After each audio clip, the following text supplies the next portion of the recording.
Romanos. Depois de Atos, Romanos. Capítulo 8. Somos todos filhos de Deus, pessoal? Mas você vê como é que são as coisas. No mundo que a gente vive, todo mundo se considera filho de Deus. Ela fala isso. Ela diz assim, não vou aceitar isso não, eu sou filha de Deus. Não é assim? Não, o quê? Também sou filho de Deus. Virou um ditado popular, um jargão, uma forma de linguagem. A pessoa diz assim, não, eu posso fazer o que eu quero porque eu sou filho de Deus, eu mereço ser feliz. Mas na verdade nem todos são filhos de Deus. Existem 3 grupos de pessoas. Você está em um desses 3. Eu estou em um desses 3. Todo mundo está em um desses 3 grupos. O primeiro grupo, aqueles que não são filhos de Deus. Aqueles que são criaturas. Ela é uma criação de Deus, mas ainda não é filha, ainda não é filho. Então nós temos esse grupo. Pessoas que querem se tornar filhas de Deus, ainda não se tornaram. Bispo, como é que eu sei que eu sou ou não filho de Deus? Olhando para você e olhando para a sua vida. Não dá para fugir disso. Você tem que olhar. Então o primeiro grupo, aqueles que não são. O segundo grupo, os que não são, mas pensam que são. Esse grupo, na minha opinião, é o grupo mais delicado, porque ela está convicta de uma mentira. E o pior cego qual é? É aquele que não quer ver. É aquele que permanece com os olhos fechados porque não quer ver sua verdade. São pessoas que estão na igreja e na sua grande maioria tem ali as suas qualidades, porém não nasceram de Deus ainda, mas acham que nasceram. Não, porque eu tenho muito tempo de igreja, não é possível que eu não tenha. Não, porque eu já vi muita coisa, não é possível que eu não seja. Não, começa. Segundo grupo. E o terceiro grupo. Então nós temos o primeiro, qual é o primeiro? Os que não são. Sabem que não são, não sou. Essa é minha verdade é essa. Eu não, mas eu quero ser. É o primeiro grupo. O segundo grupo qual é? Os que acham que são e não são. E o terceiro grupo? Os que são e têm que brilhar. Aonde tem um filho de Deus, tem luz. Amém? Aonde tem um filho de Deus, tem brilho. Aonde chega um filho de Deus, tem diferença. O filho de Deus faz a diferença pelo pai que ele tem, pelo filho de quem ele é. Amém? E diz assim o texto sagrado, Romanos 8, versículo 12. Diz assim, vamos ler juntos? De maneira que, irmãos, somos devedores, não a carne para viver segundo a carne, porque se viverdes segundo a carne, morrereis. Mas, se pelo Espírito mortificardes as obras do corpo, o que acontece? Vivereis. Porque todos os que são guiados pelo Espírito de Deus, esses são filhos de Deus. Então todos são filhos de Deus? Não. Filho de Deus é aquele que é guiado pelo Espírito de Deus. O Espírito de Deus me guia para o pecado, me guia para o adultério, me guia para a prostituição, me guia para a mentira, me guia para o roubo. Significa dizer que quem vive em tudo isso ainda não se tornou filho de Deus. Está dando para entender? Sim ou não? Porque aquele que é guiado pelo Espírito de Deus, ou seja, que obedece a sua palavra, como é que você vai ser guiado pelo Espírito de Deus? Nós não somos guiados por sentimentos, somos guiados pela palavra. Por isso que isso aqui é tesouro. Nós não falamos que hoje é a noite do tesouro? Está aqui, isso aqui é o tesouro. Na época do rei Josias, não havia a Bíblia. Não tinha. Eles tinham perdido a Bíblia. Estava nos destroços, embaixo dos escombros do templo. E aí, quando escavaram lá e acharam o rolo com a lei de Moisés, entregaram para o rei Josias, e quando ele leu, ele disse assim: meu Deus, a gente está fazendo tudo errado. Ao invés de ser guiado por Deus, nós estamos sendo guiados por tudo, menos por Ele. E o povo se endireitou. Amém? Porque o que nos guia é o Espírito Santo através da sua palavra. Por isso que o diabo tem ódio da Bíblia. O diabo tem raiva da palavra.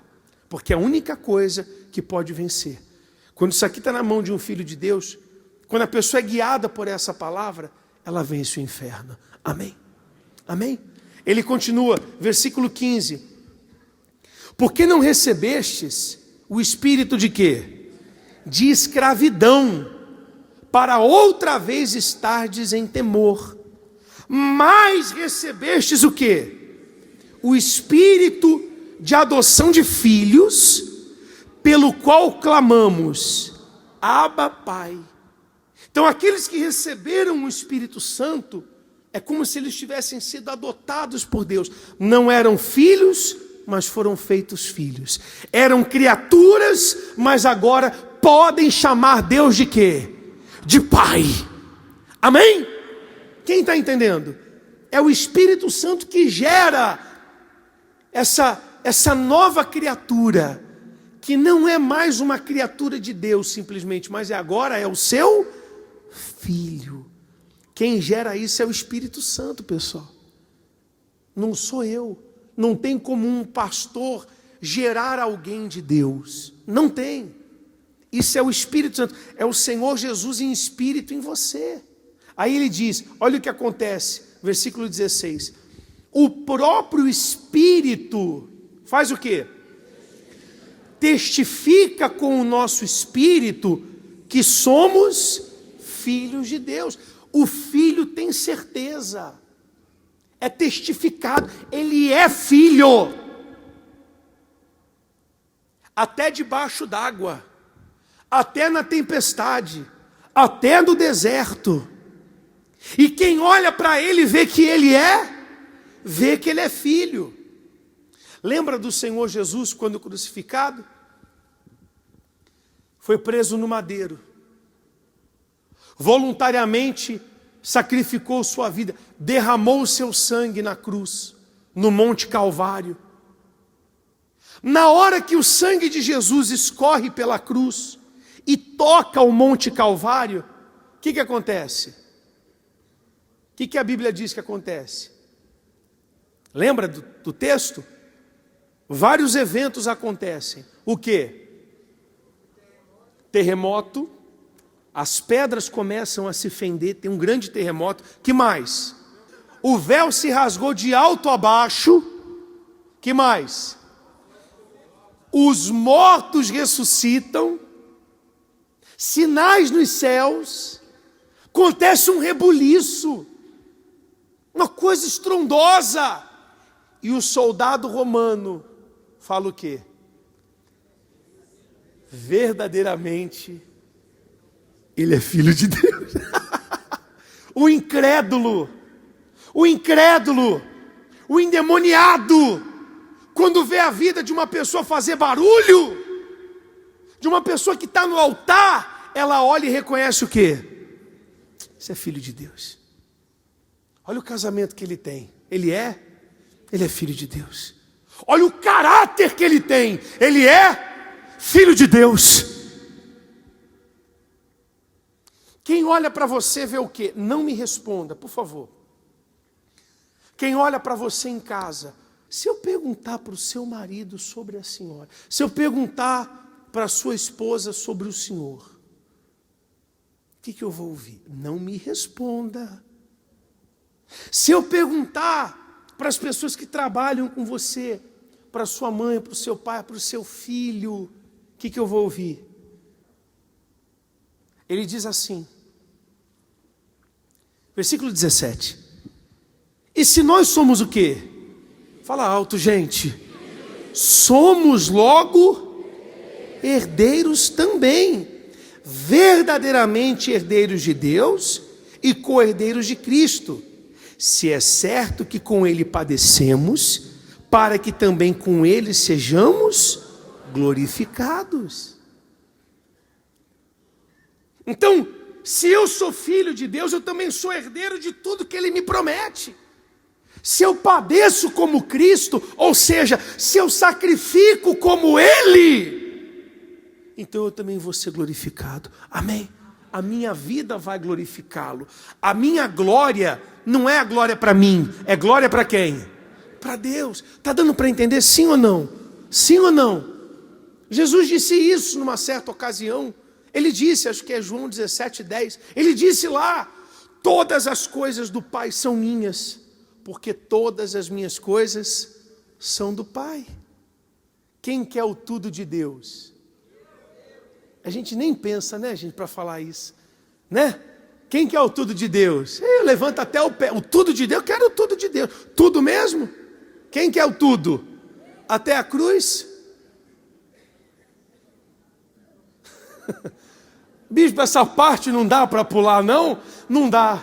Jesus até perguntou se dava. Jesus perguntou, Senhor, se for possível, afasta de mim esse cálice, pula essa parte, mas eu sou filho, e o filho se submete ao Pai. Seja feita a tua vontade. A tua vontade é que eu vá para a cruz? Então eu vou para a cruz. Tem gente que não quer fazer a parte dela de filho, mas ela quer todos os direitos de filho. Quer continuar pecando, quer continuar errada, quer continuar tendo uma vida dupla. Ele diz mais, versículo 18. Porque para mim, tenho por certo que as aflições desse tempo presente não são para comparar com a glória que em nós há de ser revelada. Aquele que é filho sabe que o sacrifício que faz não é nada comparado com a glória que Deus derrama sobre a vida dele. Amém? O próximo versículo é glorioso. Isso aqui é demais da conta. Porque a ardente expectação da criatura espera a manifestação dos filhos de Deus. Sabe o que esse mundo lá fora está esperando? A sua manifestação como filho de Deus. Amém? Esse mundo está esperando os filhos de Deus brilharem. Por que a tua vida ainda não brilhou? Por que a salvação em você ainda não reluz? Isso tem que acontecer de maneira que quem olhar para você, quem olhar para a sua vida, queira esse Deus. Amém? Amém? Quem olhar para você tem que falar o seguinte, fulano, como é que eu faço para ter isso? Para ter essa luz que você tem? A gente está num mundo doente, pessoal. A depressão, misericórdia, está avançando. Tá ou não está? Tá ou não está? Quem conhece uma pessoa depressiva? Levante a mão. Ou com ansiedade, pânico, quem conhece? Ela tem que olhar para você e falar, eu quero a luz que está em você. Amém? Mas para isso acontecer, para ser gerado esse filho de Deus, você tem que colocar a sua vida no altar. Amém? Tudo. Passado, presente, futuro. No versículo 22 ele diz, eu vou colocar no telão, Romanos 8, 22. Porque sabemos que toda a criação geme e está juntamente com dores de parto até agora.